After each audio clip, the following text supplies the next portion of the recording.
অন্যর পিছনে লেগে থেকে আপনি আসলে কী পেলেন?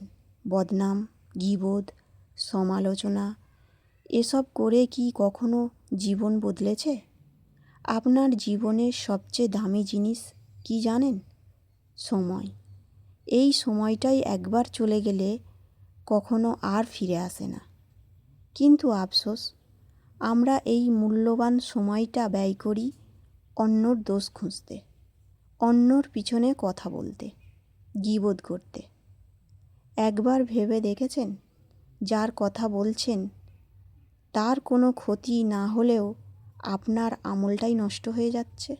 মানুষের বদনাম করে আপনি কখনো বড় হতে পারবেন না, বরং নিজের সম্মানটা ছোট করে ফেলছেন।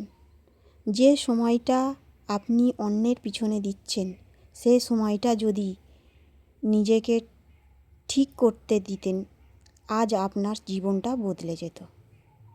অন্যর দোষ খুঁজে আপনি ভালো হবেন না, নিজের ভুল ঠিক করলেই আপনি ভালো হবেন।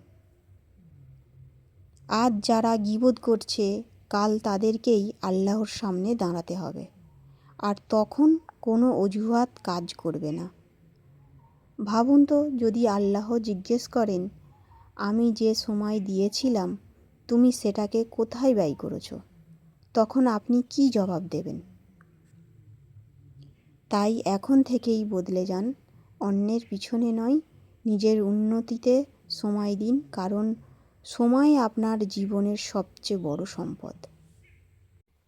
ভিডিওটি ভালো লাগলে লাইক দিন, সাবস্ক্রাইব করুন আর শেয়ার করে অন্যদেরকে দেখার সুযোগ করে দিন। আল্লাহ হাফেজ।